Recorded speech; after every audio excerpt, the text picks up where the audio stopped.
All right, I'm called the fourth meeting of the 14th Undergraduate Senate to order. I will begin by calling roll.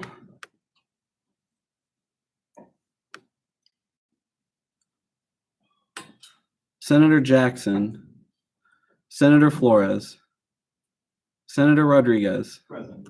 Senator Messias, Senator Hayashi, Senator Max Robbins, Present. Senator Newlander, Senator Jenkins, Senator Jacobs, Present. Senator Ossip, Senator Adams, Senator Abisakara, Senator Pacheco, Senator Perez, Senator Sellinger, Senator Zitzman, Here. Senator Tercios, Senator Menashe, Senator Giesler, Senator Butler, Senator Luthra, Senator Jacob Robbins. Present. There's a point of order, I think. Nori is here by proxy. Oh, okay. No, you're good. What's your last name? No. Perfect. Okay. One, two, three, 4, 5, 6, 8, 9, 12,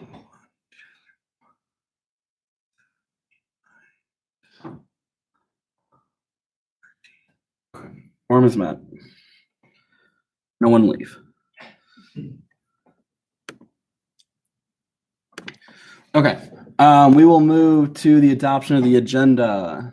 The agenda has changed slightly since I sent it out on Friday, so take a look real quick.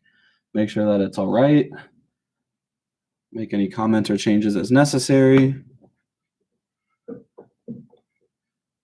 If there are no changes, it will be adopted without objection. Okay. Currently no minutes because I'm still looking for a clerk. So if you have a friend or someone who wants to get involved, please let them know that that position is open and it's not a huge time commitment, but they still get to be involved and they get to know everyone. And it's really important that we have one. Cool. Moving to public comment. Any members of the public wishing to speak at this time?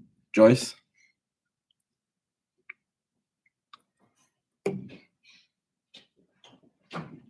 Would you be so kind as to post? Ooh. Would you be so kind as to put this in?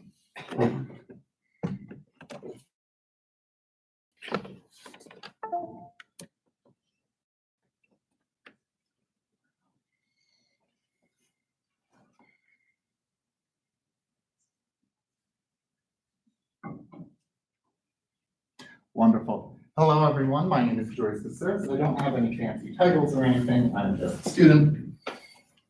But I'm here because I care about the student body and I love that organizations. And I, along with a lot of people, don't think that AUSG is working out very great. But before we tackle that, let's ask, does AUSG even need to be reformed? Here's a Michael Bloomberg quote. He might be running for president. And here are the numbers. 74% of students don't trust AUSG. How do we know? Because 74% of students voted against giving AUSG more money. Turnout in fall 2018 was 13%. That's pretty bad. And last year's undergraduate senate had 16 resignations because even people in AUSG don't like AUSG very much. The general idea is people don't trust AUSG. As a result, it can't succeed. It has to change. So how do we reform it? A lot of people have asked this question. A lot of people have tried to do it. I hope that we can ask it better and we can do it better because there are two ways we can do it. We can either do it on our own, and that's how a lot of people have tried to do it. They start from the inside and they work their way to the inside, just talking among themselves, thinking, well, we're the experts. We know how to fix it. I disagree with that. Because everyone's tried it, no one's ever cared, and it's never worked. The second way is without us at all. I think that is the only alternative because You can't say, well, we'll have a combination of AUSGers and non-AUSGers, because that makes the fundamental fallacy of assuming there's such thing as an AUSG and a non-AUSGer. Everyone's a student. So you have to take we out of the equation, and everyone has to have an equal say. So if we do that, what does it look like? One, outreach.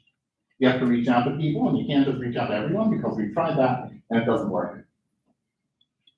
Anyone ever been to an AUSG town hall? Like 5 people raise their hands. How many people are there in this room? A lot more than 5. People don't show up to those. You have to reach out to the key stakeholders. Those are student organization leaders. 2, conversation. Anyone ever been to an AUSG town hall? Now 6 people raise their hands. That's weird. A lot of the time it's people talking at you. They know what they want you to say. They're just waiting for you to say it, and usually people don't say it. We need to have a conversation. We can't be deciding what we want to hear before we actually hold a town hall, if you will. It needs to be a lot more about conversation. And 3, collaboration. Because even when we do listen to the student body, a lot of the time we go back to the original problem. It didn't go back. Original problem, trying to do it on our own, working from the inside to the inside. Sure, we listen to what people say, but we filter out the things we don't want to hear. Reform needs to come from everyone, and that means everyone needs to have an equal say in it. That is, AUSG can't do it, everyone has to do it. These overlap. Here's a nice diagram. AUSG spends about $500,000 every year. It's supposed to represent about 8,500 students and has a 0.6% approval rating. That's not very good. $4.6 million is how much AUSG has spent, or at least taken in, since it started in 2006. So I'm just wondering, how do you want to spend the next $4.6 million? That's all I have. I'm not going to take questions, but here's my Twitter handle, and there is my email. I'd love for you to reach out to me. Thank you, everyone. Thank you, Joyce. I'm not going to trip over that again. Any other member of the public? Seeing none, we shall.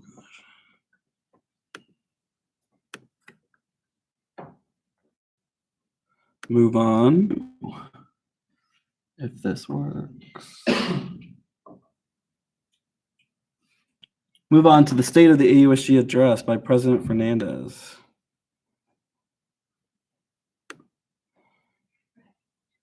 Hi, everyone. Thank you, Joyce, for that. That actually creates like a pretty solid foundation for a lot of what I'm going to be talking about today.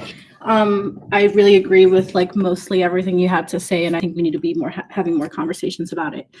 But I hope everyone had a lovely winter break. And if you didn't, that you at least like slept enough to like feel recharged for this new semester. So for student government bylaws, I'm required to give like the state of the student government. Personally, I'm just calling it a progress report, just to like out of spite, because calling it the state of the student government is like the most AUSG thing ever. And I think that's ridiculous. So I will get started. Okay, cool. Hold on, sorry. I think he's off here. All right. Oh, you have to scroll down every time. It doesn't change.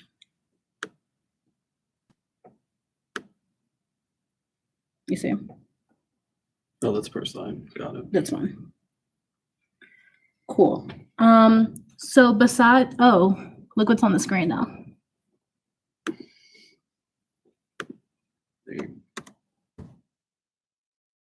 Okay.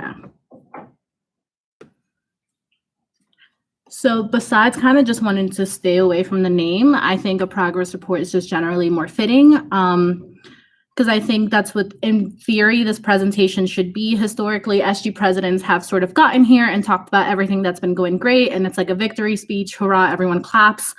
But I don't think that should be the case. I think that's just like a big waste of time. I think it was also a little bit catered towards students actually showing up, like from the general public, which like is great in sentiment, but students are busy, they're working, they're studying, blah, blah, blah.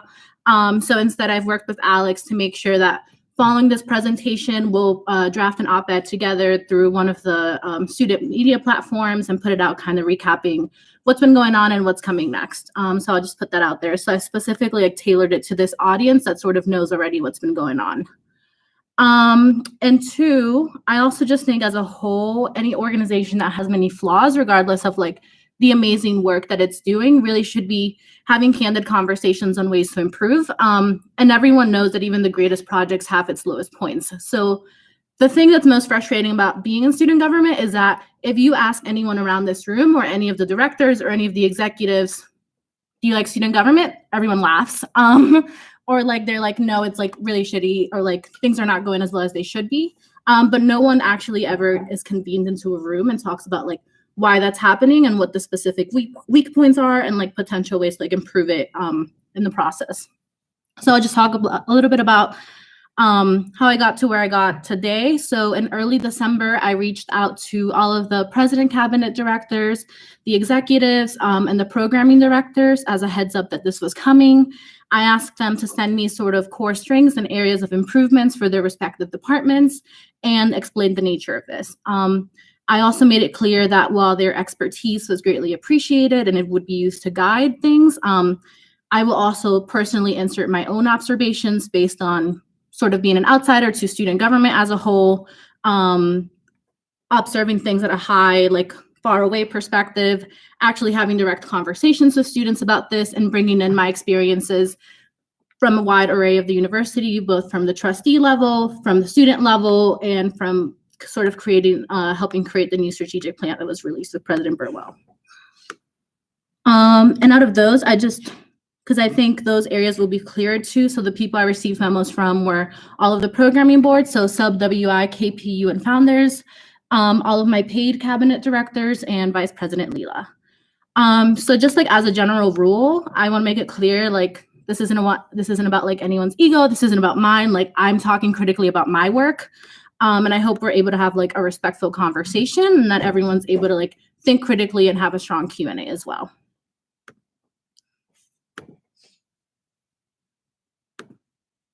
Cool. You all know this. I don't need to explain this. So as a whole, I think we're doing just okay. Like it's sort of like when you're getting a C in a class, so you're not failing, but like it's adding no value to your academic transcript. I think that's how like I would describe this year in student government.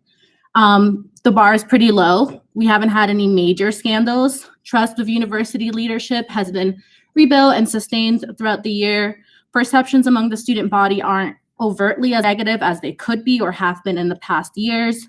And every respective department has had like their own set of wins. Even if they've had the flaws, everyone from my director of equity and inclusion to like KPU can have 1-2 things to point to that they're like, we're really proud of this and we worked really hard on this.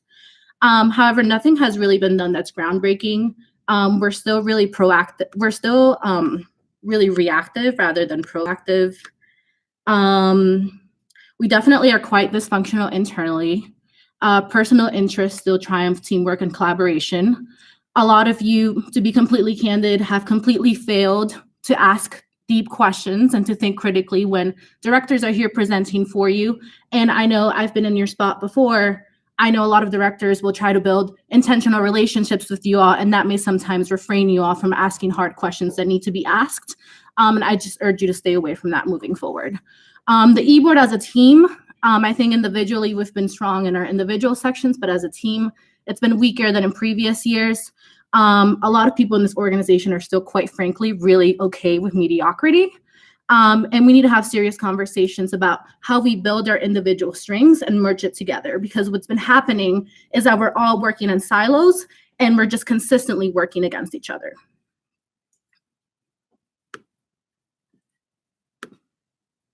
So I'll start off with, this is like really boring and it's probably as detailed as it's gonna get, mainly because I know you all probably just wanna see a comparison of what I campaigned on and where the progress is on it.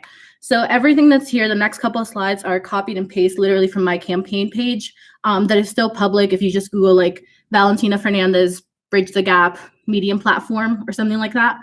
So you can see it. So everything that's in this slide, advocating for the lowest tuition increase in the boardroom, done. That's a continuous concern though. I will continue to bring it up. I can tell you from my experience in the boardroom prior to being student government president, I think the voice that you have in the room is leveraged differently. And I think it's been really helpful as we're having these budget conversations. I know Sarem has also been deeply involved in all of those conversations as the student in the budget advisory committee. And not the budget advisory, the university budget committee. So I would say right now that's a win as far as like impact. We'll see tuition will continue to go up. And I've talked about why that is a couple times, but I think I genuinely believe our team has done the most we can in that aspect. Pressuring the Board of Trustees to make sure that tuition increases, so does our financial aid. I would definitely say this has continued to happen successfully. Even so, if you have took the time to read the strategic plan that was just released that I was a part of with President Burwell, a large part of the goals for AU in the next 5 years is to make sure that tuition discount rate increases so that every time we need to continue raising tuition to fill the gap, our upper class students aren't having that burden. 3, demanding more intentional budget allocations to support student services. This one is pretty TBD. We've tried our best. We've made it clear what resources are lacking. I think the board has had more candid conversations about what resources students take advantage of and which ones need additional support. But only time will tell what ends up happening in the final version of this financial decisions that the board will make. And creating a student leadership fund to support club leaders. So creating the student leadership fund, it's still in progress. I feel pretty confident that it will be done by the end of my term.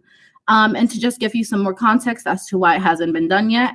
At first, it was just a matter of understanding what went wrong the first time that Devontae Torriente 2-3 years ago tried to do this. After a couple meetings just last month, we found out that we need to call it a student leadership prize. Just for tax reasons to make sure that we're not impacting students negatively. And now it is up to the Director of Student Activities to convene the budget advisory committee to actually make sure they're agreeing on the new terms we're creating around it, because we have to acknowledge that student government isn't the only organization that puts money into this fund. It's also AUCC and student media, so we want to make sure everyone's on the same page. The creation of the Student Advisory Council for AU's Inclusive Excellence Plan, done. They're pretty active. That was done during transition with President Yami Payano. I feel really confident in the work that they're doing, and I know they have really been the go-to group for any decisions around the Inclusive Excellence Plan. I think like any organization, they're new, they're still figuring out their structure, what exactly is their purpose. But I think for their first year, it was pretty much a success. And just the creation of it, I think, speaks volumes around the role that they have in influencing the highest levels of the university. And a lot of them are not involved in student government. They're just affinity group leaders, first-year students who wanted to make a difference in their community. So check on that. Advocating for Latinx and trans personnel in the Center for Diversity and Inclusion. This one, again, is tricky. I mean, we've been involved in most, if not all, of the hiring processes in CDI. They did bring in a new Latinx staff member, and then trans personnel has not been tackled. This again goes into a larger issue that's out of our control though, which is like, how do you retain and how do you bring in people into CDI? I mean, the pool of like a marginalized group that has a master's degree that wants to work for a not super competitive salary is pretty small. So it's just things that we genuinely cannot control. But I can tell you that actively we've been in conversations with their office about this need and the concern that we hear from students consistently. So we are thinking about it every day. And like it is something that comes up every time I talk to the director of CDI. Working with AUPD and students to clarify procedures and formalize grievance policies. I'm gonna be really honest, that's just like, I don't think it'll happen. I think it was a great, this sounds awful to say, but I think it was like a great campaign talking point. I really do believe in this. I just don't think it can be accomplished in 1 year. I think this is something that my team and I have worked together with AUPD to sort of begin the conversation and lay out the foundation for the next president to take over. But realistically, it's just out of our control. We are going to continue, however, working with AUPD to put on more community programming. And I know Sarem will also be working with AUPD to clarify ways that students can get feedback to AUPD, even if it's not necessarily a grievance policy. And then collaborating with trans students to make it easier to formally change their name through the university. This is one of those areas that this came out of the listening tour I had with student organizations when I met with them while I was running. When I met with AU Pride, this is something their leadership brought up. However, their leadership did change. And I just personally do not feel comfortable completely tackling on a project that I don't know if that's what the community needs. I don't know if there has been any internal steps to advance this and move this among the organization already. So me and the leadership of AU Pride have been going back and forth now to find a time to meet, make sure that the priorities are clear, whether they want to pursue this. And if they do, Sarem will be the point person to work with the university because it's sort of like an internal policy thing going on. So that one, it may happen, it may not happen, but if it doesn't happen, it'll largely be because they don't want AUSG going into that space, and that's okay. Implementing inclusive religion conversations and practices to housing and residence life workshops and trainings. So this is for RA trainings. The concern was a lot around faith-based student leadership on campus was that a lot of RAs, for example, can't recognize what anti-Semitic language looks like or aren't aware of, let's say, gender dynamics for more Orthodox students of a certain religion. Muslim students, what do accommodations look like during certain holidays? What spaces do they need? Things like that. And as an RA, as a former RA, that was also really concerning because I realized I had not been trained on that at all. So that'll be an initiative that'll be a priority this semester. I can't foresee any immediate pushback, but the way it'll happen is I'm going to convene all of the faith-based leaders, have a conversation with them, and then from there be the liaison with HRL. However, I do feel really confident that this project will be executed. Holding AUSG accountable to practice inclusion internally within their own leadership and event planning. I think that's something for everyone in this room to kind of just reflect on. I don't have control over your actions. You have control over your actions. I can suggest things. You can listen to me or not. I think as a whole, though, this largely came as a concern from programming boards, programming over major holidays that for the Jewish community and things like that. From my understanding, I've had access to the vice president's calendar and things like that. They have taken notice of major events in even non-Christian religions and are being mindful of that. So far, so good. Advocating for a first generation advisor in the Office of Merit Awards. So again, this is kind of one of those you don't know what you're saying when you're running and it's super idealistic and they needed and the office would also agree that they needed, but it just hasn't been a conversation ever before. So to say that in 1 year, I would say we need this and they're like, oh, okay, perfect. Yes, here, you get it. Is ridiculous. However, I think, again, this is something for my successor to take on. And the reason I say that is because it's not just, I've done the initial, I think this is a good idea. Let me tell you why, here are the outcomes. That's done. But it's a matter of showing that, one, there's serious student buy-in around this. So I think this really needs to be part of a larger campaign. I'm talking surveys sent out to the student body, are you aware of XYZ? Yes, no. You can be 80% of the student body doesn't need this, 60% of the student body, however, thinks this would help them in some way, XYZ.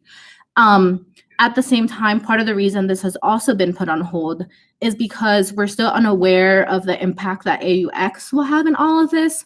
So in a lot of the meetings I was going to, it was yes, we totally hear you. However, part of AUX's intent is to make sure that students are aware of resources such as the Office of Merit Awards. So it's kind of one of those things that, I don't know, a lot of you are taking AUX. Have you all learned that all about the Office of Merit Awards? Got it. No, that's great to hear.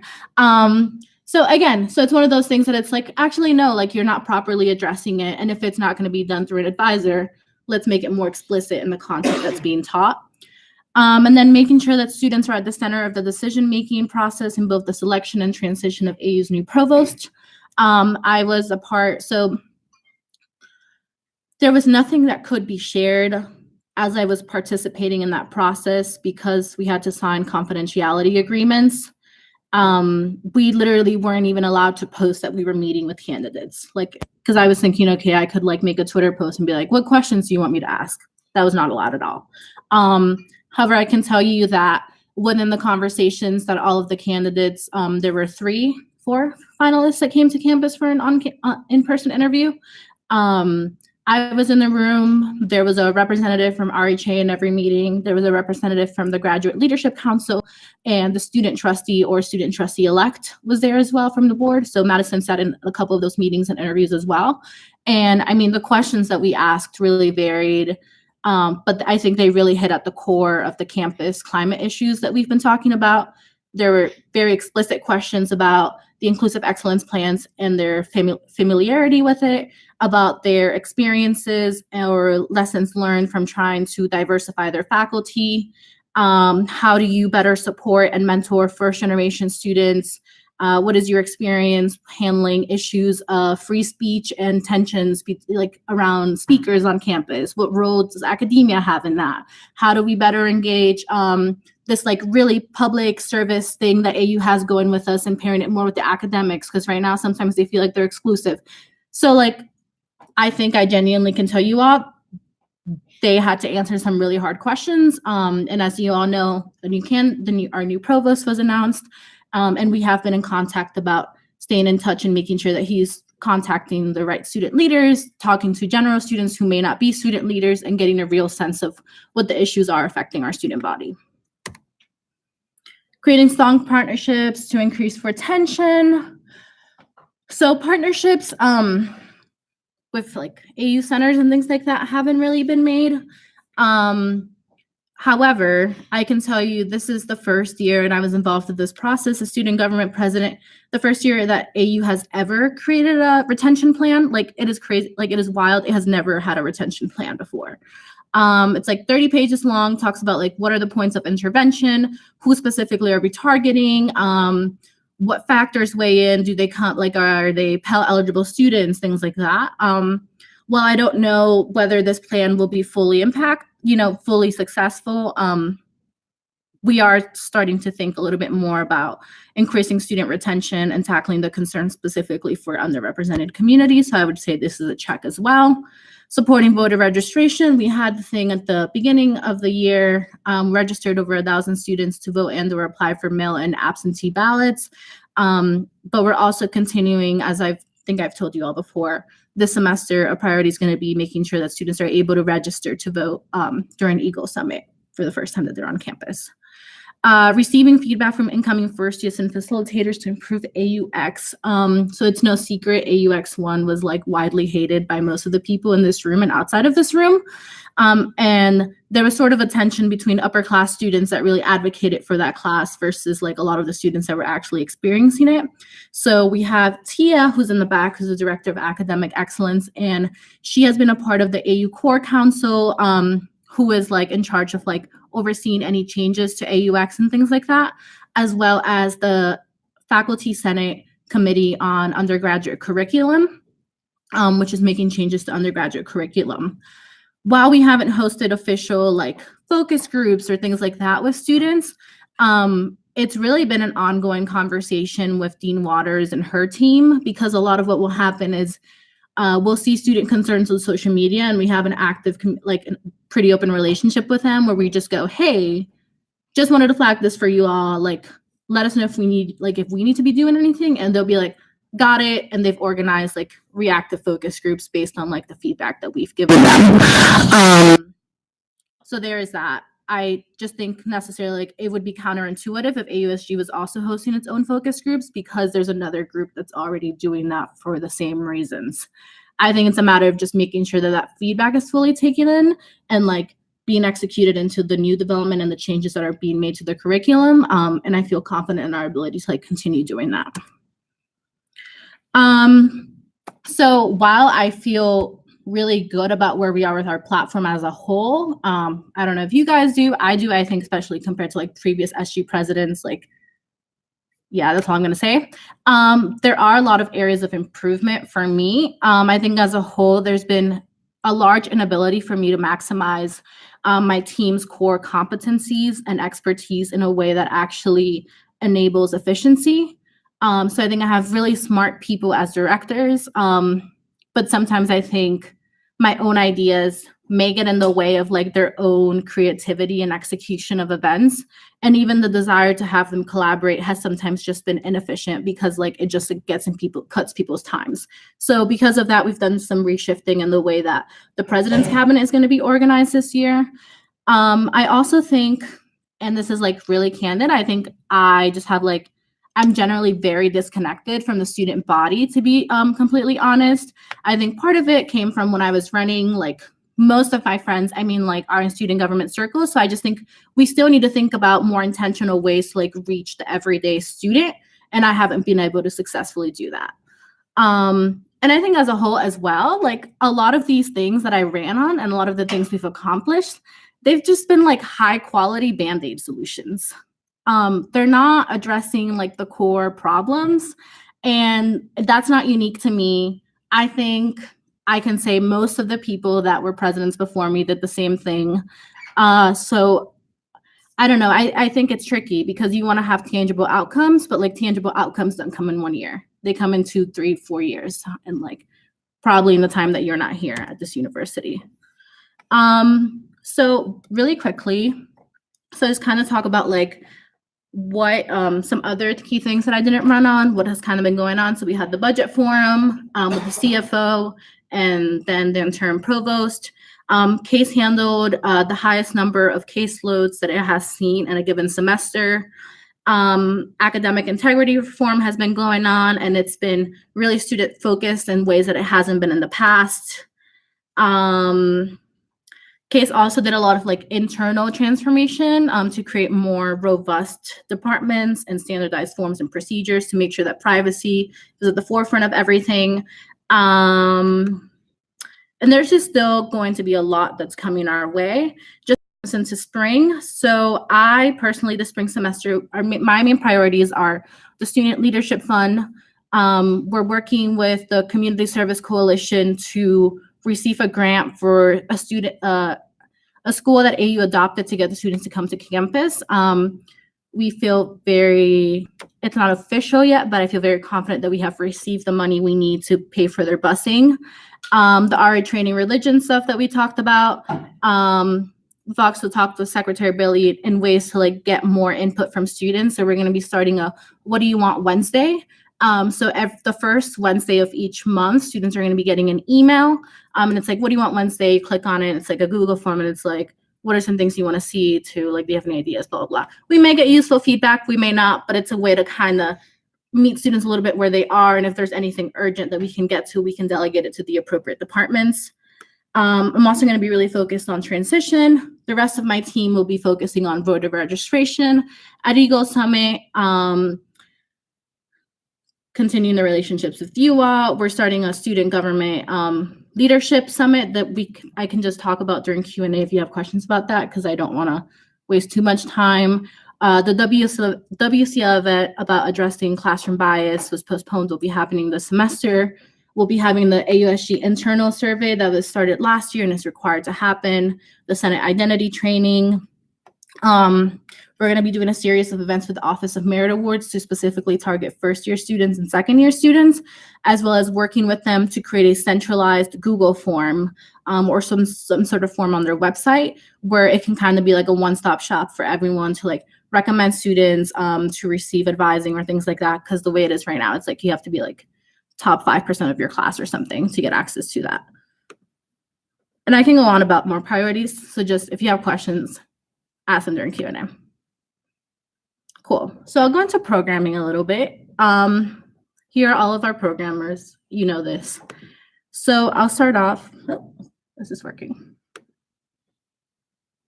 Did it change?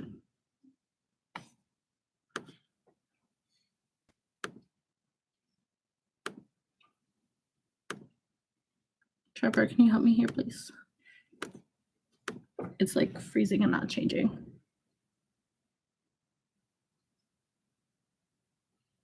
How many did you make? No, I'm like, this is done. Yeah, you made like 6 of these. There you go. No, KPU has its own slide and all that. Hold. Ah, Give us-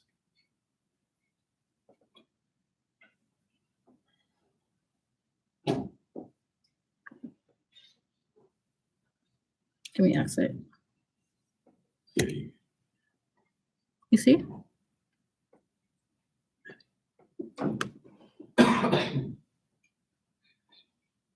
Did you have it here? Is that how you had it? Yeah, no, it's not coming. give it a second.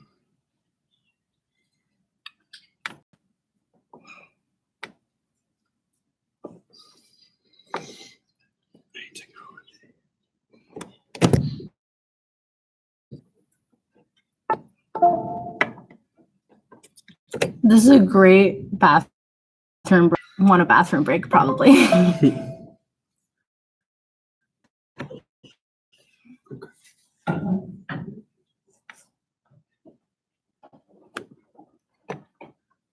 Answer some questions, questions, or? Sure, if you have any so far. I would. So- So you talked about like how a lot of the things you've done have been Band-Aid kind of solutions and not getting at the core issues. What do you see as the core issues? Yeah, that's a good question.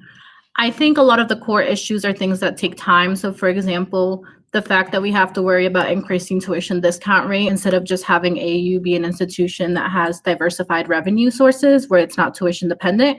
That's something out of our control. I mean, we can be involved in the process of like philanthropy and things like that, but like any institution that's going to take like 20 plus years.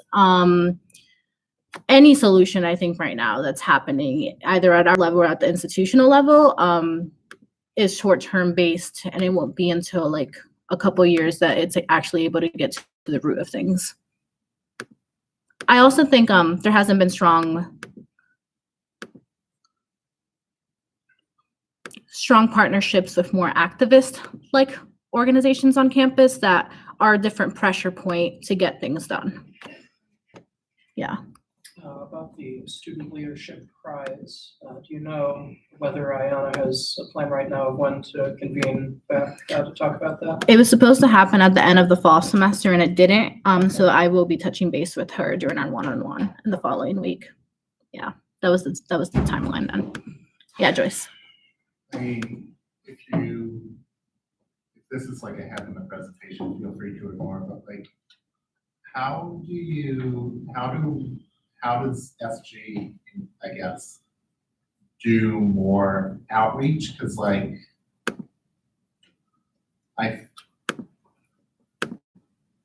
there aren't a lot of people, I don't know if I'm proud to be one of them, who aren't involved in SG and like come to talk to SG. How do you talked about like how even you're disconnected from like the general student body. How do you get everyone connected to the average student, I guess? Yeah, I mean, that's the golden question. Like no one has the answer to that. And I think part of it is we need to be doing more on our end, but also like if students don't want to engage, like we can't force them to engage. Like let's just be real here. There's only so much one person can do or one organization. I don't know. I like to be candid. I think it's a combination of one, are the issues we're talking about relevant to the students we're trying to reach? Two, are we recruiting students from the very beginning, starting at Welcome Week, talking about these things and ways and why this matters? And three, I think it's all paired back to perception. It doesn't matter if you're like changing university leadership. If like people still can't trust you, they're not going to want to get involved. So those are some root issues of AUSG for AUSG to work on. I don't know how. I'm graduating, but I wish you all the luck in getting there. But let's put a pin on questions and then I will return. And Joyce, like that was a really important question. I just genuinely don't have the answer. If you have any ideas, maybe we can talk through it later during Q&A. So KPU, So it's no secret, KPU, one of the best parts of SG. There's no need to go into super detail about all of the great things they've done this year. But just a few highlights. They've had the highest level of engagement with the events they have hosted for the fall semester. They've partnered with 5 out of the 7 major schools. They've partnered with over 20 student organizations, as well as more university partners to really get more money for more bang for your money, and increased turnout.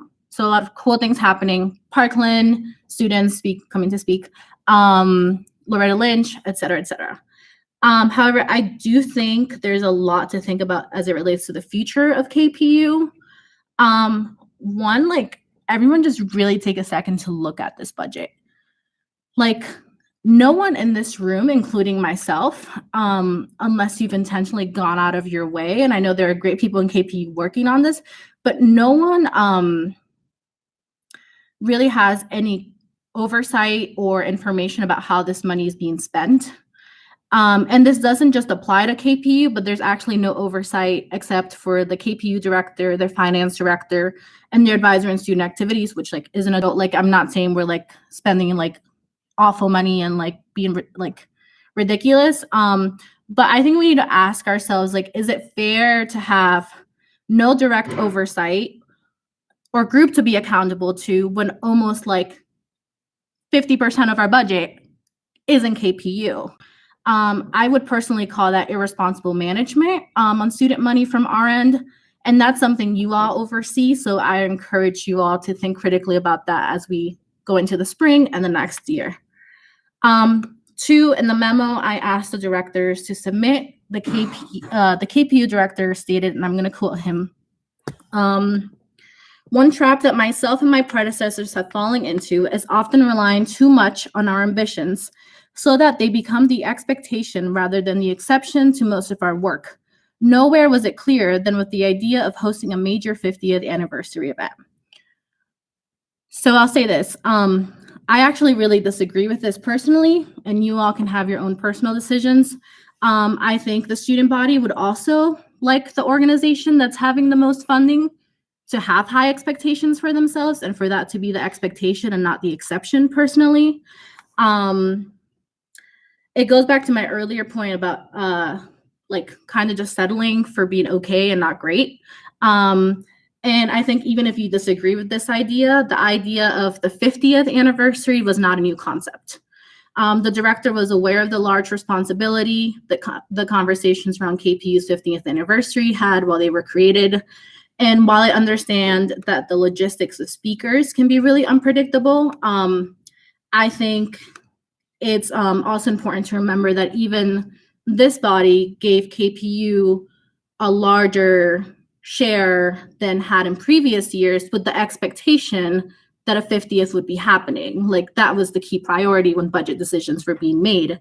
So I think if it was a talking point from the beginning, if the director knew about it going in, if more money was allocated for the 50th, sure, I understand things happen, but what is the accountability measure then if it didn't happen? Is it out of their control? Cool. Is something else being done to reimburse, to make up for it? What's the trade-off? As far as I know, they may be thinking through all of that, but that has not been communicated to anyone. I'll say that. And that, I think as far as the communication really taps into the relationship that KPU has with other departments of AUSG as a whole. So quick history lesson. So actually in the past, every student government e-board, with the exception of last year's e-board, which was a little bit untraditional to say the least, would actually vote on events that KPU would have as a team. So what would happen is the director would be like, I want to bring Malala, for example. They'd work out how much expenses would be, et cetera, et cetera, et cetera. And then at the weekly e-board meeting, the entire e-board would discuss whether that's something that student money needed to be spent on, or whether it wasn't an event worth having because either student turnout wouldn't be high or whatever it may be. That has a practice that is no longer existent. And I think potentially, I don't have the answers to everything, I think could alleviate a lot of these tensions that have been created over the years, or over the last 2 years.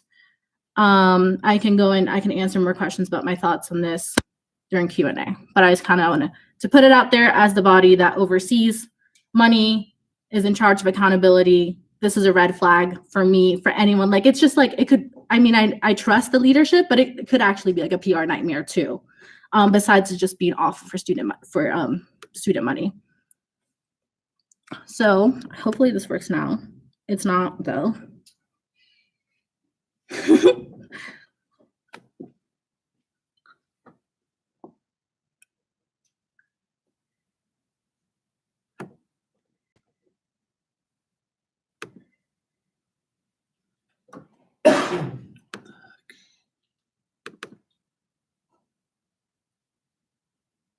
If you want, I can, never mind. Just overload my computer.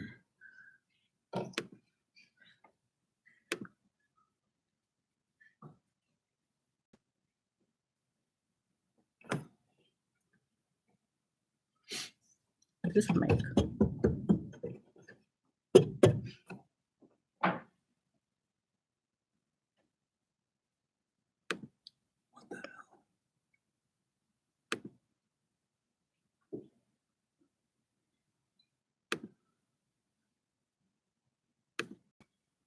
I don't like this at all.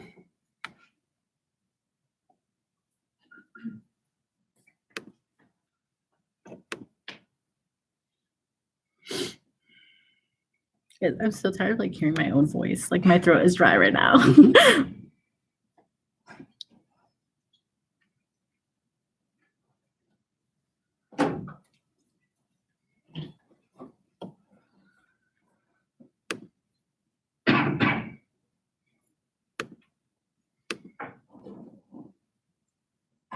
Yay.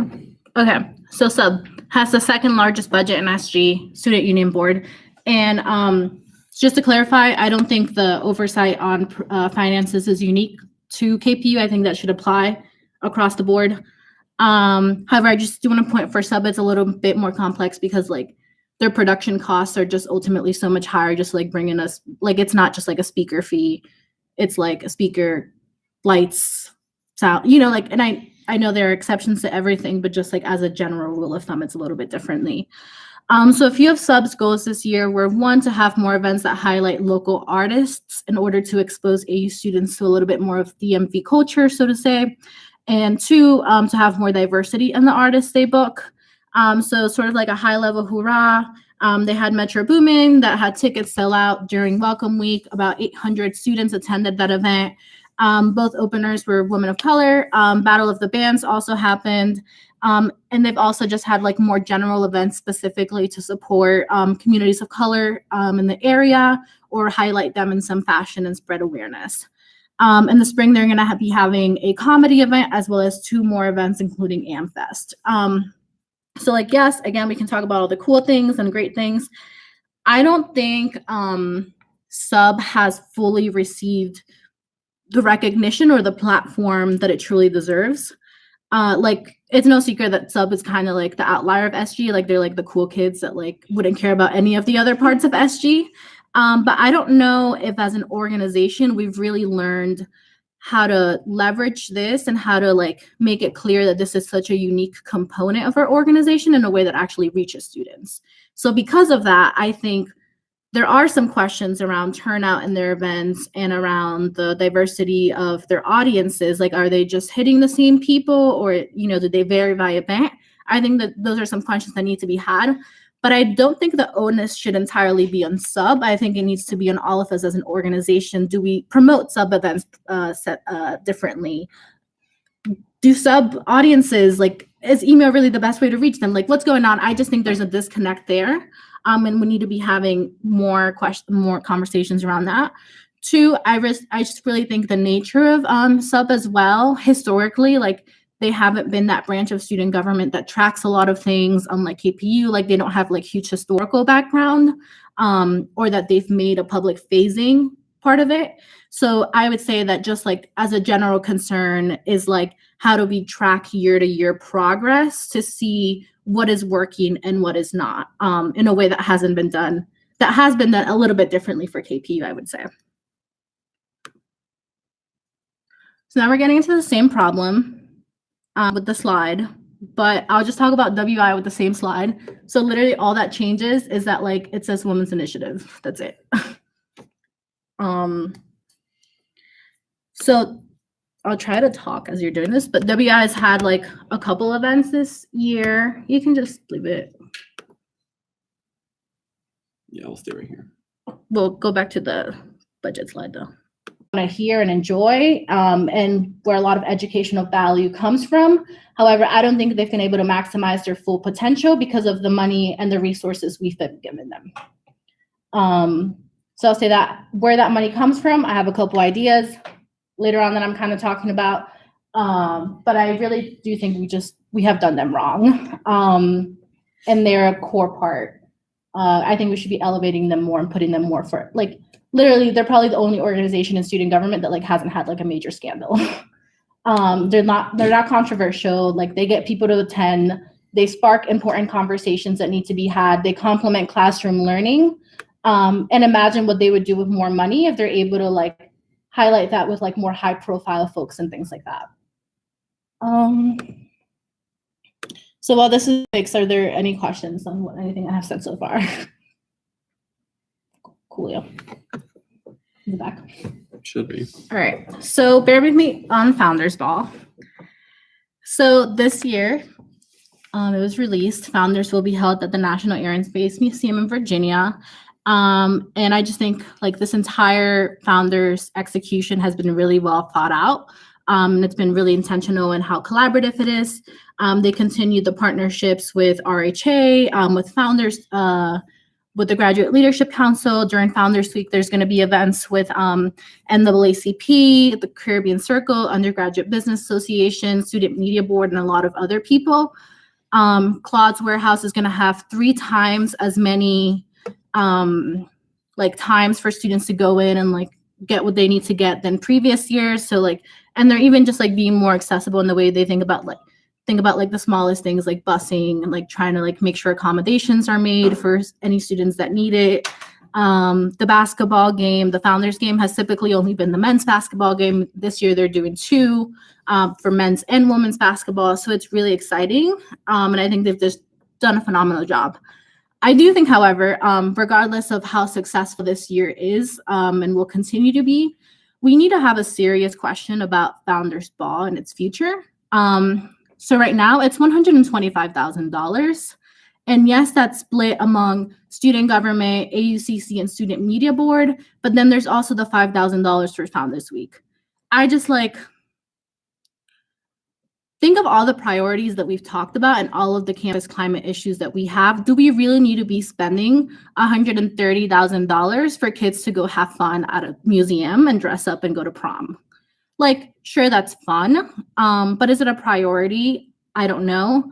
I also think whenever SG has been sort of at the fire table for things such as like increasing the student activity fee, whatever, most of the concerns you saw on social media were like, why do you need more money if you spend like $100,000 in a ball? You know, like students kind of, maybe it's just the loud ones on social media have sort of dismissed it as like a waste, like a waste of money in certain regards. And I do kind of believe in this in some way. I think with the referendum failing, a new focus needs to be on actually supporting student experience and student organizations that lack a lot of funding that they need to do a lot of like the groundwork that specifically target their communities. And I know a lot of people will disagree with me on this, on everything I'm seeing around Founders Ball right now, because like Founders is a tradition. Like it's one of the beautiful things about going to AU. It's like this beautiful thing that everyone enjoys. And I hear that. I just don't think tradition is something that we should be using student money for. I think if AU thinks this is a huge tradition, they should take it on themselves. And if they don't want to, then let it be gone. I think another alternative, and probably, I don't know about the procedures or any of the specifics of like SG and how to go about like changing things like this. I honestly think this is an issue that could make for a great referendum question and just put it up to the student body. You know, if they say they want to keep Founders, okay, great. But when we're spending $130,000 on a ball for one night, then that's on you. You know, like you told us we could do this. They say no, I don't know. I think that's just a smart thing for us to consider. So what would we do with like money that isn't being used as founders? That's up to this body to decide. Personally, I think one, I think generally we could amp up more money on SG General, but specifically to give it to co-sponsorship requests from organizations that want to partner with us. Two, maybe the flaws, the gaps that we talked about, funding and support for WI.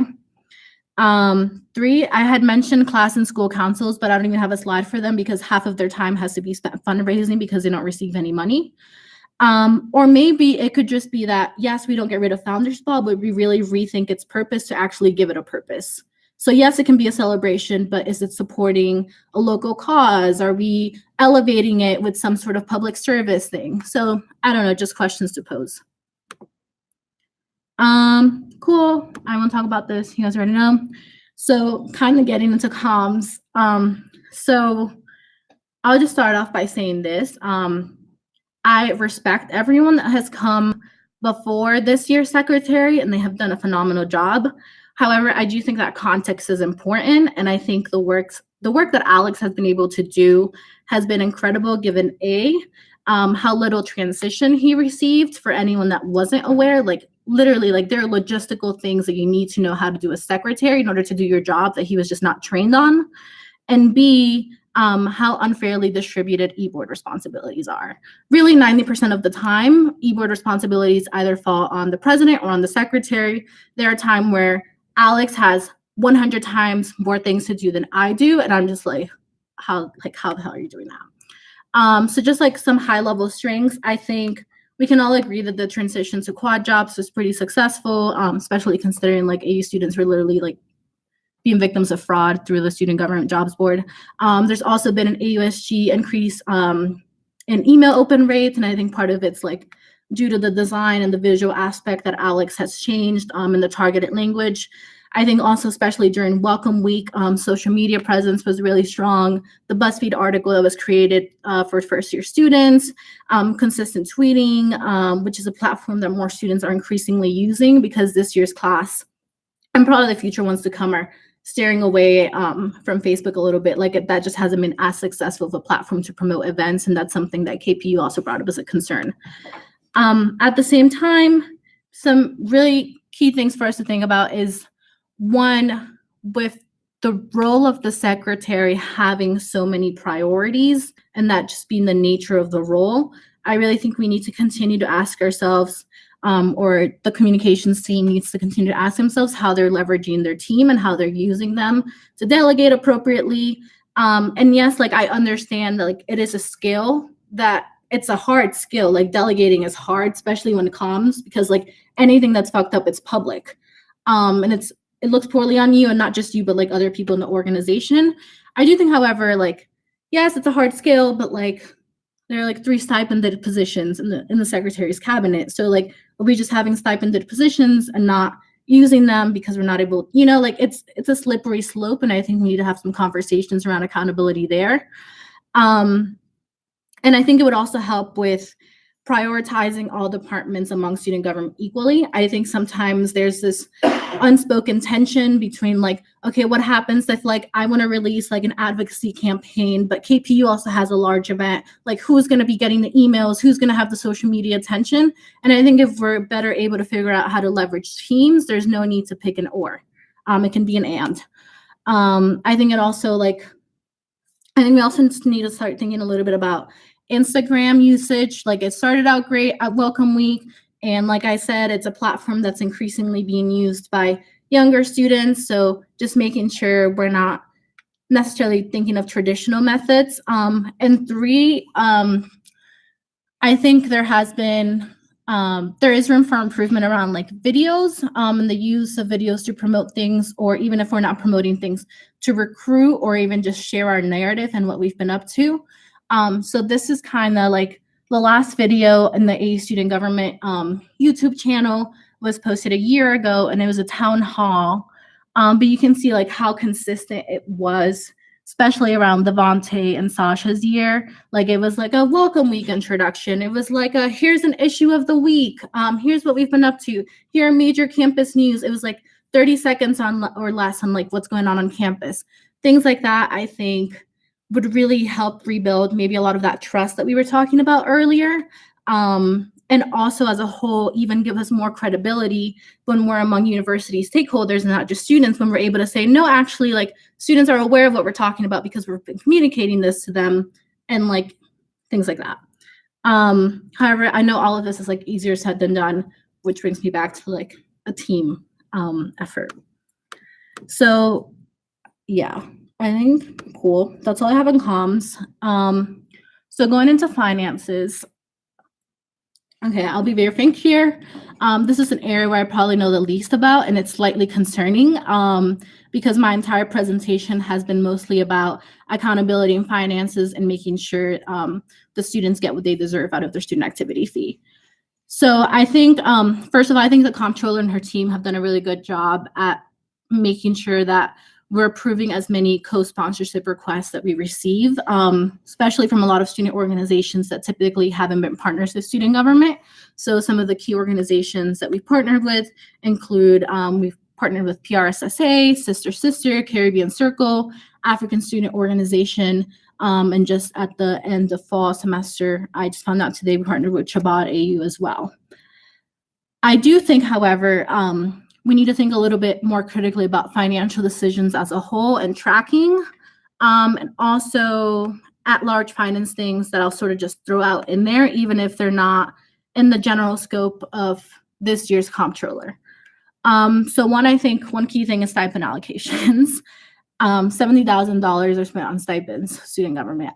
I understand the purpose of stipends, and a lot of you do too, like mainly like if you're a low income student and you have, for example, my role, like you cannot be working another full-time job.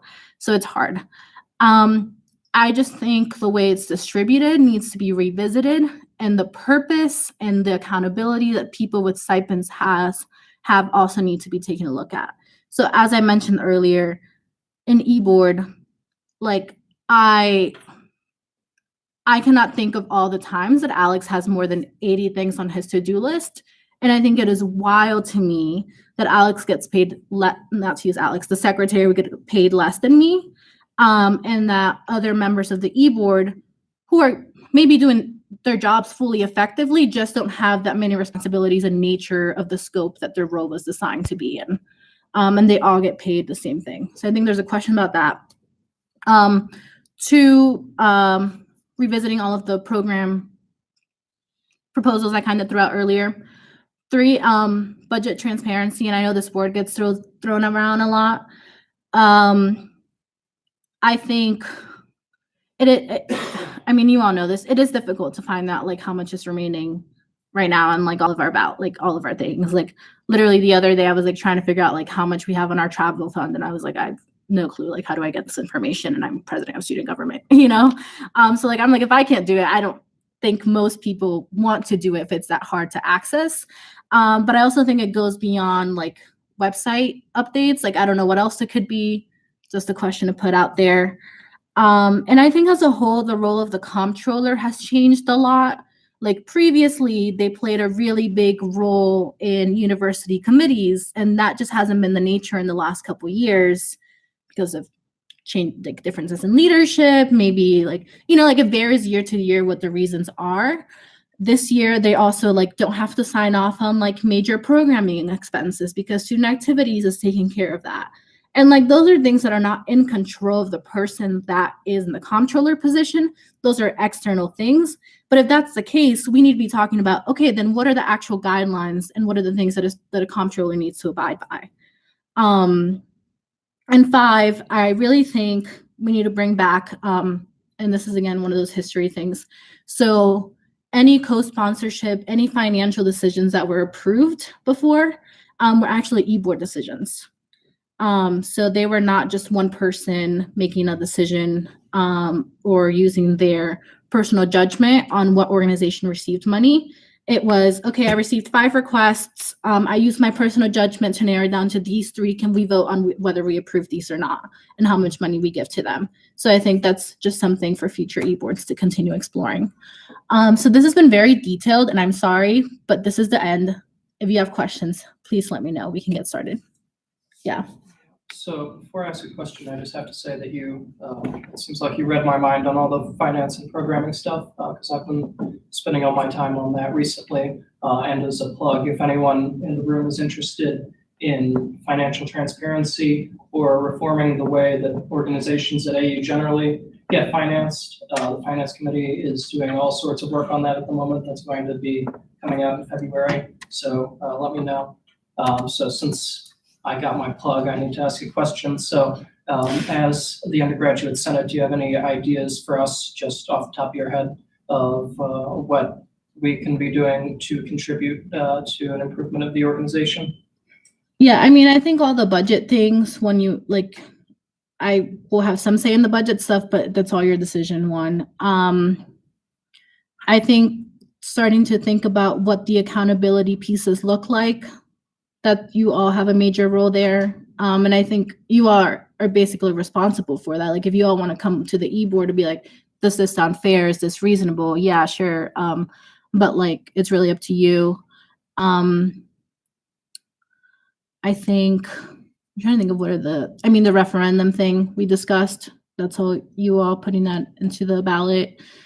The bylaws, I mean, like our responsibilities in the bylaws or in the Constitution, like of the specific offices. All over the place? Yeah, so making them more clear.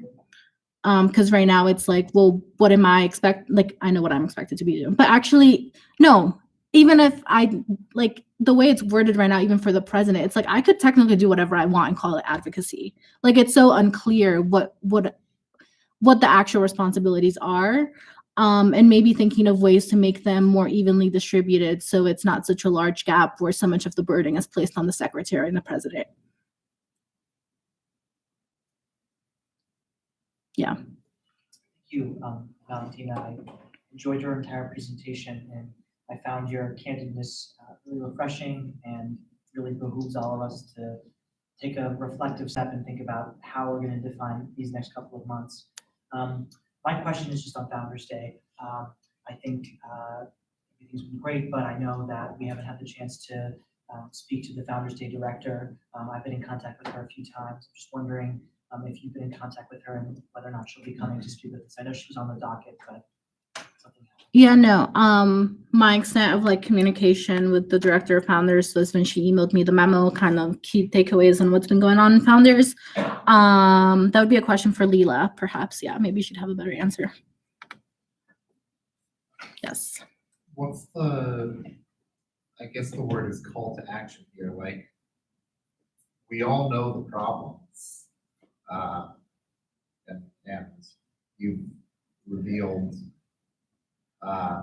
you sort of like articulated what those problems are, but like, what now? Where do we, not really how do we solve them, but where do we start figuring out how to solve them? Yeah. So just to clarify, I actually don't think most people were aware of what the problems were. Like people are like, yeah, transparency sucks and like our internal culture sucks, but like no one knew the specifics of like amounts of money being spent, or like just a handful of people do. So just, I just want to clarify on that. A lot of people weren't aware of like the context of like KPU's 50th conversation or things like that of that nature. So I slightly disagree with you there. Again, that's been one of my, I think probably one of the most tangible challenges being in this role, that like as president, like I only have control over like the advocacy that I do.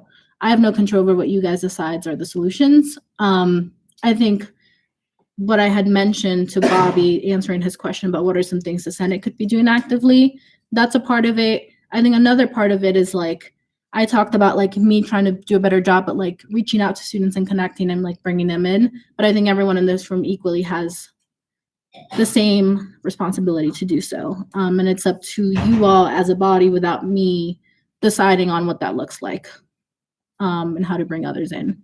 and taking in student feedback throughout that process in a way that's efficient and not just holding things and slowing things down. Cool. Any other questions? Yeah.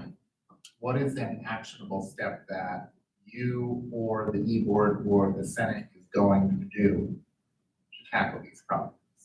So there are a lot of actionable steps within each problem. Can you give me an example of a problem that I can give you an actionable step towards? Funding of women's initiative. Right. So funding is set for this year already. Like that budget has been passed. The new budget process will begin around April for next year. So it's taking into account all of this feedback that a lot of people didn't know were problems. Taking that into account is like, fuck, okay, what are expectations of WI? They're doing so much great. They're receiving only this much funding. So where do we cut from? Is it coming from founders? Is it coming from KPU? Whatever it is. And like just making sure that that money is intentionally being allocated. And that's just like, that process is scheduled to happen in like around early April or so. Can I add on to that just to extend Val's answer? One example of something that has been done already to make the problem smaller is that Women's Initiative got its highest budget, I think, ever this year. It was a 20% increase over last year, so we're working on it.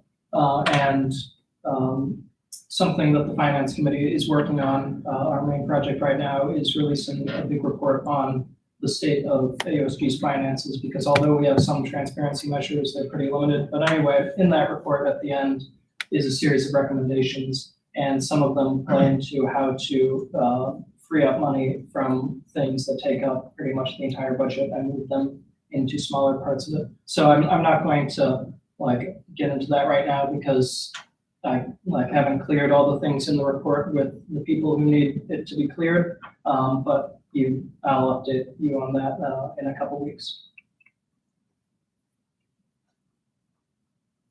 Cool. Any other questions? Cool. You guys have my email, Facebook, whatever. If you have follow-up questions or comments, just let me know. I'm here until May, until I graduate. So goodbye. Thank you. Thank you.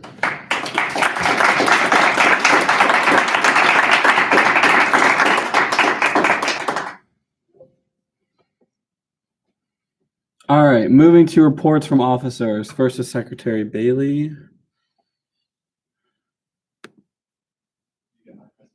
Yep.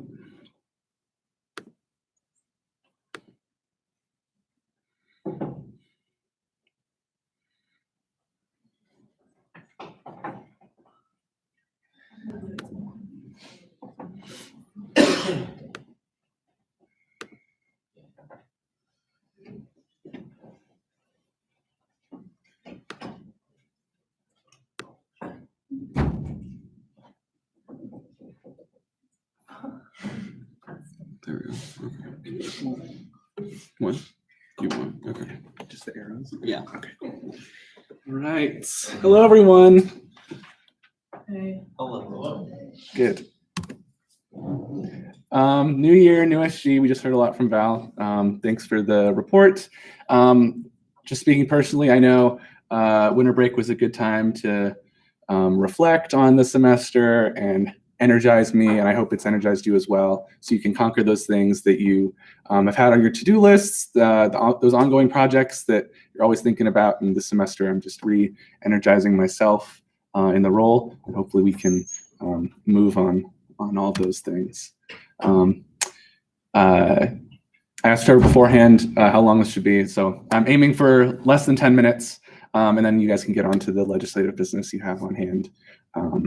So that's what we'll talk about today. So Founders Week, been working with the Founders Week communications team on the announcement. This is, I believe, the biggest Founders Year communications team they've had sort of ever. And they have a lot of, like, even those people who aren't on the comms team in Founders, they have a lot of communications experience as well. So there's 3 people who have like SG comms sort of like experience working on comms, which is great. And it's been an awesome time working with them. They're on it, they're driven, and they've been awesome working with my team as well. I personally love the logo here. We created it this year, and I don't know if it'll stay for next year or not, but I think it goes great with this year's theme. So just a quick summary of the Founders Ball announcement.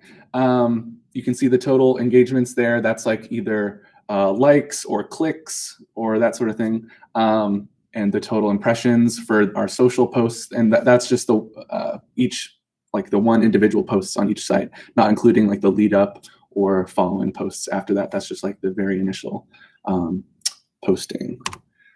And this was the email open rate. As you can see, 5,235 students opened the release email as compared to last year where just over 5,000 students opened it. So a little bit of a bump there, which is great. Usually I would say the email rates are anywhere from like 40, like maybe 35 to like 50-ish%, maybe like 45%. So this is obviously an uptick, and that's great because we're announcing a big event and we want as many students as possible to see. So 66%, yay. So just general AUSG site updates. I'll be updating the exact office hours as soon as we get our schedule set. One thing that I regret that it's taken so long is all of your bios and the bios for one or two other organizations. And I think to compensate for the sort of delay in the posting of that, I'll work with maybe Trevor to send like an email to students, like sort of advertising where this page is and how you can get a hold of all of you and what you've been working on. So sort of like a summary email to all students. And hopefully that will make up for sort of the lost time where your bios and ways to contact you haven't been up on the website. But again, sorry about that. It's not the easiest thing to upload those and it takes a lot of time, but I've carved out time this week and next week to solidify that. So by the end of the month, we'll be all up and running on the website. And then also, I got a message the other day that some governing documents are not up to date, but I think they are. So if you all can just maybe help me out there, I can go update those. And then one thing that's not up here is the financial stuff that Val touched on, that need to be posted.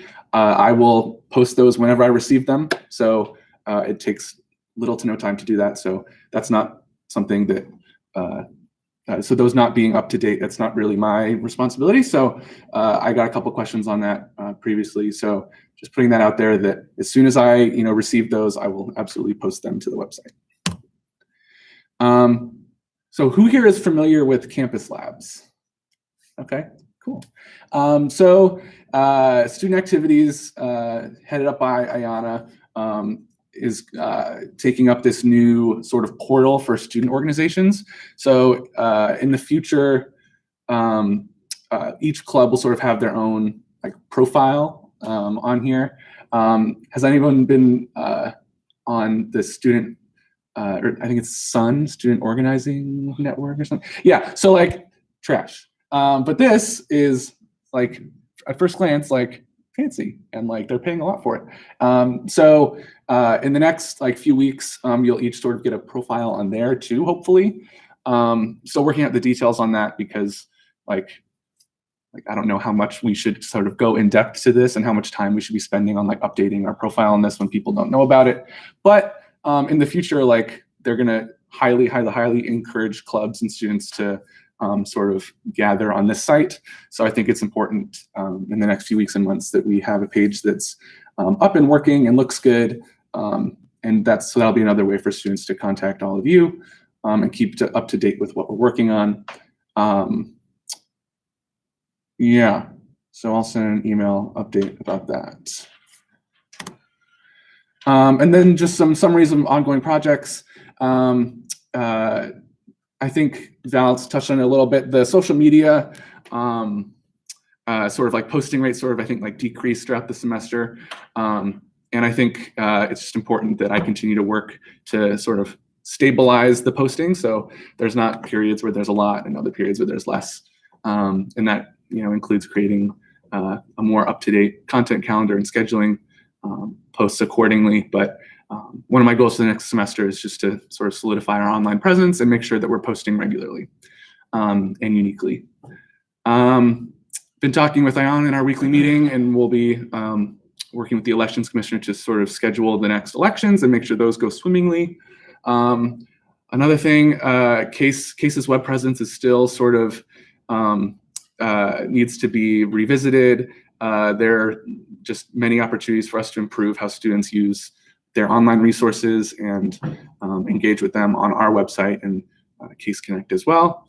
Also, Val highlighted, I've been working on some transition-related materials, so I can pass on to my successor, as well as pushing quad jobs again. So, because obviously we want as many students and community members as possible to be on the site, so we can connect better with people. So maybe possibly sending out another email or doing a tabling session. We'll revisit that this semester as well. Also, Elbow Room, which is WI's sort of online publication. They've been promoting that on their channels, but I want to sort of get that word out to as many people as possible on the AUSG channels and get more people exposed to the great work that they're doing. So that's all from me. Any questions? Yeah. Do you know if the student organization network stuff is gonna transfer over to the campus labs? I don't want to say for sure, but I think no. I think each organization that has like a account on Sun will have one, but I think it's sort of like a blank slate. So all the information will have to be re-uploaded and that sort of thing. But don't quote me on that. I'm not exactly sure. Ayana would be the best person to talk to about that. It's still new to me as well. So maybe in a few weeks I'll have an answer. Yeah. So you mentioned about the website and our bios or whatever. Yeah. Are you gonna send us back our headshots? So we can, Oh yeah. I know the link was circulating on Facebook, but you're right. I need to send an email. Yeah, sorry about that. They look great. I don't have a question, but I saw on the website the other Yeah. day that you do 18 office hours a week. So that's pretty good. That's like the rest of the undergraduate Senate. combined. Well, okay, I'll say I'm not in the office that long, but like that's sort of the time where like I'm either ideally in the office or like at home, like doing Okay. SG work. But maybe I'll make that more clear. Well, like no, obviously it's not like that rigid, but like I try to Yeah. get that. Yeah, still good. There's nowhere like, and maybe I may have missed out. Probably sometime off. But office hours are nowhere in the government documents, by the way. So if that's something that you expect executives to do, then put it there. I was thinking of look back through like past executive orders and typically that's the way it's been informed if the president has put an executive order. Then execs are required to do this, but as far as I'm worried about there, just follow that. Yeah, I think Article 13 of the bylaw Says that office hours should exist, but I don't think it has specific like requirements for executives. Article 13. Thanks, Bobby. Cool. Yeah, so just to finish, I'm like hoping to spend more time in the office this semester, so hopefully we'll get to know each other even better and do some cool things. Okay.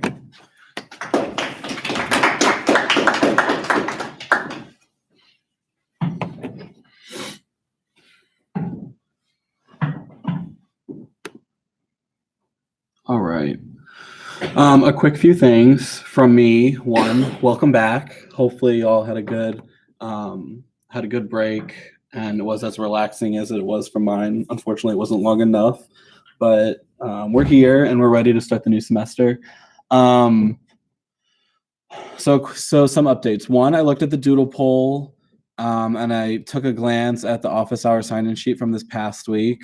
Not everyone signed in for office hours, so please be wary of that. That's going to start counting against you now. And with the full semester ahead, I don't want to have to deal with suspensions and kicking people out. So please just stay on top of that. The doodle poll says there's only 15 people who have signed up for office hours when there's 22 of us. So if you are one of those people in this room who haven't signed up for office hours, please do. If none of the times work, please reach out to me and we can make something work for you and your schedule. My office hours this semester guaranteed 4 to 6 p.m. on Mondays and 4 to 5 on Thursdays. I'm going to try and also get in on the office Thursday morning from 9 to 10 a.m. Not a morning person, so we'll see how that works. But definitely 4 to 6 and then 4 to 5 on Monday, Thursday.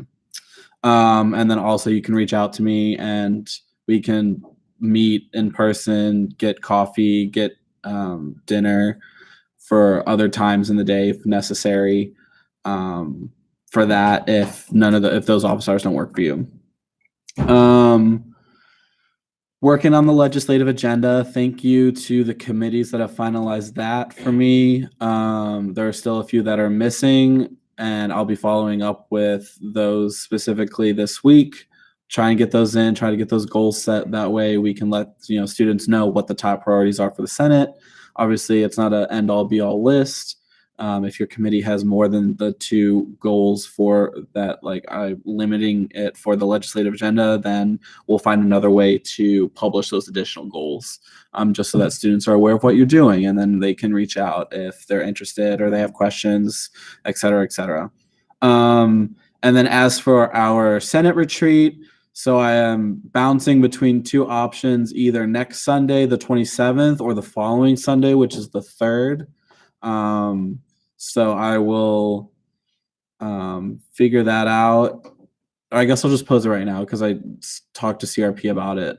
Is there a preference for either of those dates for people in this room currently? It would be probably 10 a.m. to 3 p.m. on that Sunday.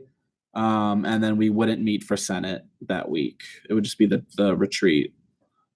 Are there preferences between next Sunday, the 27th, or the following Sunday, the 3rd? I prefer February 3rd. Okay. Yeah, Wayne. I'm for the 27th. 27th. Yeah. 27th. Okay. Jacob. February 3rd. Okay. So the 27th and CRP. Yes, 27th. Any other preferences? Yes. I'm 3rd. February 3rd. Okay, love it. 3 to 3. Let's go. I might comment on that. I don't want to say that the Senate retreat isn't important, but it's not super important. So if you can't make it, don't feel bad. It's like a get to know you and like learn a little bit more about how Senate works kind of thing.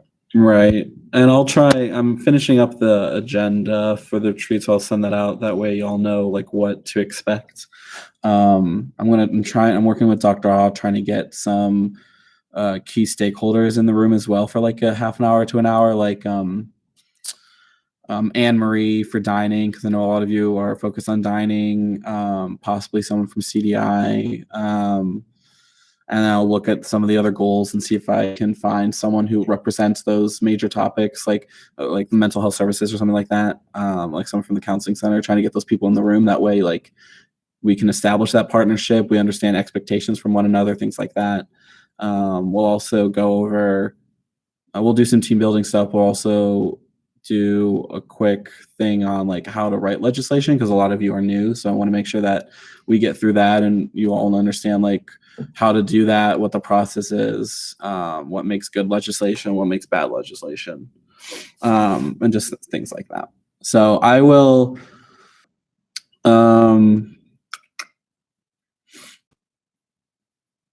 I think that's it from my end. Thomas Kenna is no longer with us. He resigned. And I mean, he's dead to us now, apparently. He's still Associate Secretary for Online Engagement. Yes, he's still in the Secretary's cabinet, but he's no longer a senator with us. So now I have to do some major 2020 recruitment. I reached out to him. I don't think he hasn't replied to me, but I can always reach out to him again. And then Tyler Macias also, I received a resignation from him as well. So we are down to 22 now. That means we have a campus at large position open as well. So if you know anyone that's interested, have them send me an email with their resume and their interest. And I think that's it. I'm really just trying to, oh yeah, also I'm trying to fill my office. So if you know anyone who wants to be a clerk, which only requires, being here at the meetings, taking the meeting minutes, and maybe an hour during the week to help with some office work. I'm really in need of an executive clerk that's technically designated by the bylaws, but no one has given me interest nor applied. So still working on that. I think I'll fill the communications director position this week, and I'm still looking for an historian and legislative and advocacy director to help us with your advocacy work. So if you have any friends that are interested, please let them know. It's a great way, they don't have as much commitment as a senator does, but it's a great way to get to know people, get involved, still be a part of what the Senate does as a whole for the semester. Now I think that's it. Any questions for me currently? Cool. All right. We will now move on to reports from committees. Committee on Rules and Privileges met right before this meeting. We were considering Bill 001 and 002. Both of those were tabled due to need for more discussions and meetings and things like that. So those are currently waitlisted. And then besides that, that's really it. Just made sure that the committee chairs and co-chairs are getting the legislative agenda goals in order. Please try and find a meeting time for your committees this semester that works with everyone's schedule. It only needs to be like a half an hour, like every other week at least, for the committees to meet. Even if you don't have legislation, please meet, because you can continue doing research, talking about updates, goals, things like that. I may consider, depending on how busy our agenda is like maybe incorporating committee time into Senate meetings. That way we know you're here, so you can meet in your standing committees at least. That's something I've been floating around as well. So if you have thoughts on that, please reach out and let me know. And that's it for CRP. Are there any other reports from any other committees that aren't on the agenda currently? Okay, cool. Now we will move to new business. First to Directive 1819-001, a directive to move more money to the travel subsidy. Let me pull it up.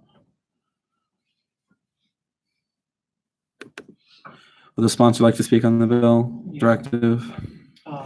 So I realized I didn't put a lot of clarification in the background, whereas clauses. But like I mentioned before, I've been writing millions and millions of pages about SG's finances lately, and I stumbled across an expense that happened during the summer where $650 approximately was used to pay for student government members to travel to a conference of many different schools' student governments.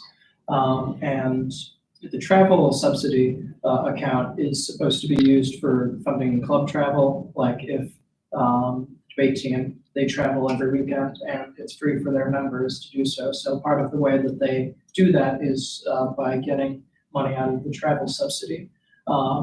So the student government, if it ever travels, there's no concrete guide anywhere, but that is more appropriate to be taken out of accounts like general or restricted. And I wouldn't normally take out, if in the scheme of the whole budget, $650 from most of our accounts isn't super consequential, but from the travel subsidy, that's 20% of that account. And based on past years' usage, the amount of money we have in the travel subsidy right now is only enough for about 3 or 4 times for a club to use it. So that $650 could prove consequential. So this is just a simple little thing to put that back in the travel subsidy and take it out of the restricted account, which is our savings account. And if anybody has anything I can clarify or explain, please let me know. Questions for the sponsor? What's the restricted fund? Yeah, so every year, student government has a budget, and every account has a budget. So there's an account for KBU, there's an account SG General, which is just miscellaneous stuff, so on and so forth. There's like 15 accounts. At the end of the year, all the money that's left over that hasn't been spent in that academic year gets transferred to the restricted account, and it's our savings account. It's called restricted because unlike the rest of the accounts, the executives who oversee them, the president, vice president, the KBU director, whoever, can't take money out of it on their own. They have to come and ask the Senate for permission.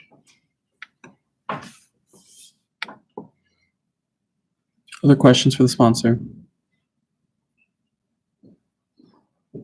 Seeing none, we will move to discussion. Discussion or debate on the directive. Wait, I guess I kind of have a question. Mm-hmm. So essentially the 650 is being moved to the travel subsidy because student government people, Senate, whatever, travel, and there's not like a place for them to have gotten that money from, like. Well, kind of. What happened was $650 and I think 12 cents was used to fund travel to this National Leaders Conference, and it came out of the travel subsidy. That should have more appropriately come out of SG General or another account. So this legislation like basically does that retroactively. You just want to write that little mistake. Yeah. Any discussion or debate? Yeah. So if we were using the money from the travel subsidy, which is intended for that purpose, is there anything else that we could be using the $650 for to benefit ourselves? Versus, like, I'm not saying it's a bad thing to like realize that this was like a wrong thing, but like we took the money from where we were supposed to take it. So can we use our $650 to sales versus to like help other clubs? I'm not sure I entirely understand your question, but correct me if I'm wrong. I'm going to disagree with your premise that we used it like the travel subsidy for what it's intended to be used for. That's incorrect because although it says travel, it's not just any travel. It's specifically other clubs that don't have money of their own who are trying to travel for like things like competitive conferences to go around. And if student government uses that money to fund their own travel, that is taking away the ability of other clubs to use that. So if that didn't answer your question, let me know. No, it did. Okay. Thank you. I don't know anything about the travel subsidy, but thank you for clarifying. Hold on. I could just add on, as my role as associate comptroller. So $650 was taken out from this summer for Alex to go, secretary to go to a National Leaders Conference, which was supposed to be taken out of SG General. So Bobby is basically just redistributing back that money into the travel subsidy account. And then, for example, there's a club that has requested money from the comptroller to go to a conference, and it's a large amount that can be taken out of SG General just because it's not that much money in SG General. So I'm looking to take it out of travel subsidy for them. Piper? Good eye, dude. Nice find. I think we should do it. Thank you. Wayne? I was just going to see how much is currently within the travel subsidy now. Let's see, I think the starting figure was $3,300. It's somewhere in the 3,000s. It's, I think, in the lower 3,000s. So minus this 650, we put it in the high 2,000s. Okay. Okay, yeah, because this, to clarify, has been the only expense out of the travel subsidy so far, at least that has been recorded.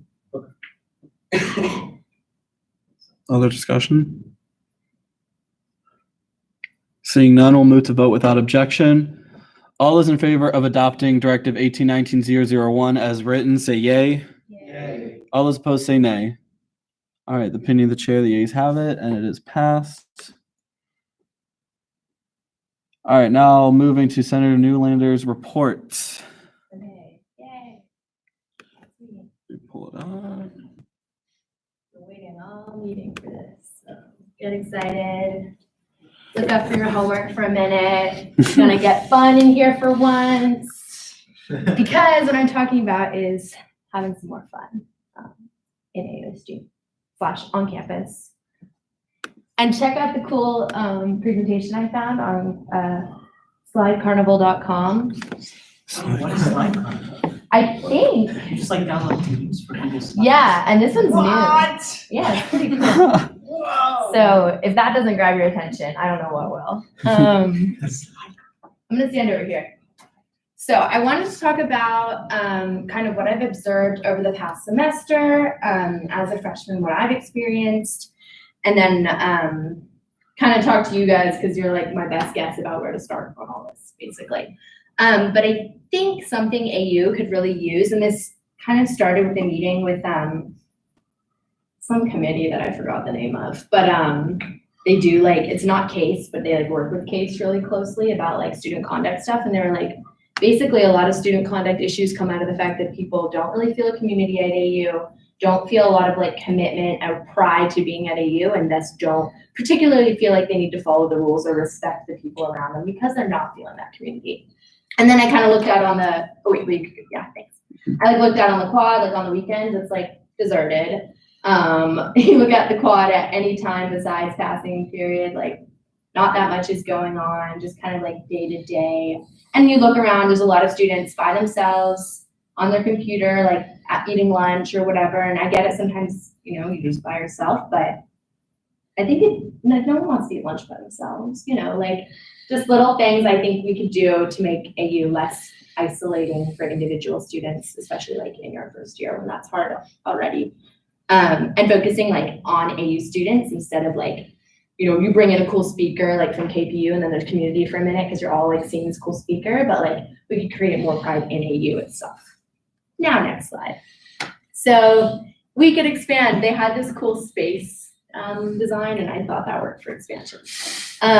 So I think like as senators, we a lot of times talk about like, oh, we're gonna fix the fact that the health center is terrible or blah, blah, blah, which is great. We need to fix things. But I also think part of serving our constituents is like expanding and growing and creating more opportunities. So I think that means including having fun. Next slide, please. So my idea was to like create more events. And I really understand that this might not be Senate's role, but again, like I just wasn't really sure where to start. And so I have some ideas for events. Next slide. Okay, the first one was gonna be if it continued snowing, which it kind of all melted, but I don't know how the weather works up here, so hopefully it'll snow again.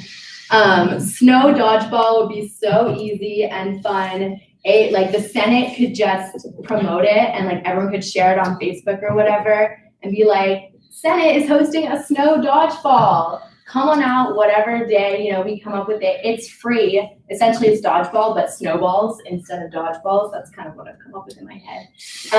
And that could be like a new tradition. And Valentina was talking about how traditions like sometimes aren't good. I didn't really get what she was saying there, but I think a tradition like that could be fun. Like something you could talk about when you're giving a tour about come to AU, like we've got this great tradition in the winter when it's cold, snow dodgeball, and maybe we'll expand it later and get some hot chocolate or something. Okay, concert on the quad, not like sub-style concert where we bring in musicians, but like we've got some talent at AU. We could bring in the arts and Katzen a little bit more, get, I don't know, a band. Like I don't even know what there is, but like bring that in, have it on the quad, and then like the only cost would be like maybe having some food or like providing some picnic blankets or something. But that would just be nice, enjoying like the day, appreciating what AU students have to offer for each other, not just what outside people have to offer, I think could be really great. There's also not a lot of focus on the arts at AU, and I personally believe they're really important, so that's kind of an idea. And then I was thinking like international stuff too. AU's like a pretty international campus, like World Food Day, where every like different clubs or cultural clubs or I don't know, we can figure it out, could like have tents of like different food and you could go and you could try to be kind of like the club fair, but instead of learning about clubs, you're like eating good food. I think food really brings people together. I even wrote that down. Students love food. Free food. And like President Burwell's thing where she had, yes, free food, where she had like the hot chocolate. I was like, I felt community in that moment because I was like in a line with different people and we were all like, oh my God, hot chocolate. And I struck up a conversation with someone random that I never would have done that had we just been standing on the quad at the same time. It was because there was like a unifying event, and that's kind of what's underlying all these ideas. And I also think these are like generally cheap ideas that just really need like brain power and organization behind them. Next slide. That's kind of all I had. So questions, concerns, ideas. Yeah. I think this is wonderful. I think this is great. I think in particular, like my mind immediately went to during the progress update when President Fernandez was talking about like having a retention plan. Like I think like by so many people, we just sometimes leverage so many people like leaving us because they don't feel like a strong sense of community. I think like little events like this would be like so perfect. I can think of like, I think that's a great idea, like doing something like on the quad or like reaching out to either some of the like theater groups and doing something like in that like little like theater space, like the amphitheater, like that'd be great. So, I forgot about the amphitheater. Yeah, like I would love to work with you on that and like let's work together. Yay. Yes. I also think this would really help with the student body's opinion on AUSG. I don't really know how this works, if this would be like, it would be like AUSG, like this is our event. But I think if people kind of saw that we're putting on events to really bring the community together, I just think that would do a lot of good. I love all your ideas. They're just like wholesome and bring people together. Yeah, I think good ideas too. And I know some people in AUSG who like to put on little events, especially if they're free, or the school and class councils. Right. That's their deal. So I emailed you some email addresses of those people, so you can talk to them. Thank you. I really appreciate that. I saw some other hands. No. One other thing that I was like, maybe we could like make it an ad hoc. Like I was thinking it could be entitled "Fun," just because like all our ad hocs have like all our committees have like long names. Like the AUSG, like the state of the AUSG. Like we all have like these very intense kind of names, and it could be we can make it a little simple and fun. I mean, if y'all want it, I just need 3 people. So maybe just like reach out to me, let me know, Facebook message me or email me. Cause I just think like it would be fun. I think like I like seeing your smiling faces. I want to be at AU and I want to feel community. And I don't want to be like, oh, I should have gone somewhere else because they would have more community. And sometimes I'm like, man, UT, like they have a lot of school spirit or whatever. I'm from Boston. But I want to, instead of like having the attitude of, I don't like it here, I'm going to leave. I want the attitude to be like, maybe there's some problems here, but we can make it better. And so this is my way of doing that. So yeah, thanks for being so nice.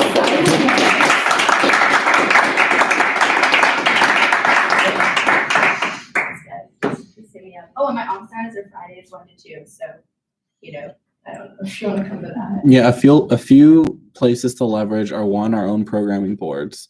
2, class councils, like Bobby said. Maybe RHA. RHA is great for programming, so that's someone to leverage. And then using club council and their access to all the different clubs on campus. If you're thinking of certain ideas, those are all great places people to leverage, I should say. Okay, thank you. But yeah, if y'all want to create an ad hoc committee on whatever ideas you have, all I need is 3 people and your intent and your name, and we can make it. So just keep that in mind. Thank you.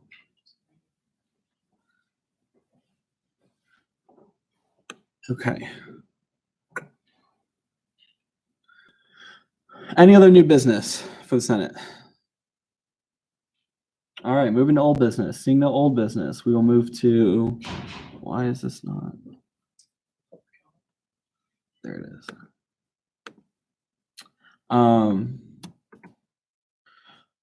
Public comment. Any member of the public wishing to speak at this time? Seeing none, we'll move to good of the order. Any executives for the good of the order? Mulan? Hi, everyone, again. So I'm going to coordinate a time with Bobby and also Trevor just to figure out when I should come and present to the Senate to your presentation on the finances as well as your retreat senators. Had a meeting with Ebony this week in regards to 2 clubs that were looking for funding requests. One of them was looking to get money out of the travel subsidy, and one from SG General.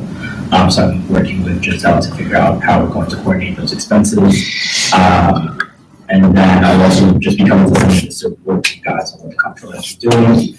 And then also, we will be having conversations at the end of January just to give you the expenses for both December and also January. So I'll come over and see you guys as well. Cool. Other executives for the good of the order? Seeing none, moving to Senate. Any senators for the good of the order? Bobby? Like Trevor said, Tom resigned because he was busy. He's got a lot of stuff going on this semester. And I didn't always agree with what and how Tom did stuff, but one thing that he did really well and that Val pointed out the need for in the report at the very beginning of her speech is that the members of the Senate need to be more active in Senate meetings. Tom always asks questions of the people who are presenting, and they were very often like probing questions, like actual things that need to be pointed or called out. So I would encourage everyone to do that, to continue doing that, because now we have fewer people in the Senate who are generally active every meeting. And another thing that means less serious after Tom resigned is that I am now the dean of the Senate, although I don't think I will bring it up as much as he did. So that's Other senators for the good of the order? Jacob? I just wanted to say I'm really excited to be back, to be working with everybody, and just wanted to say, Piper, I think it's a great idea. I really hope we can all work together on this. I think it's a great way to strengthen our image, to go forward and really advocate on behalf of the students and just really good work. So I just wanted to say, really impressed and hopefully we can get it done. Other senators? Cool. All right. Make sure to sign in for office hours. Sign up for an office hour if you haven't signed up yet. And let's get to work. Reach out to me if you need help, and I'll be in contact with y'all about everything that's going on. We have 16 weeks ahead of us for this semester, so we got this. Let's put together some good ideas. If there's nothing else, then this meeting is adjourned.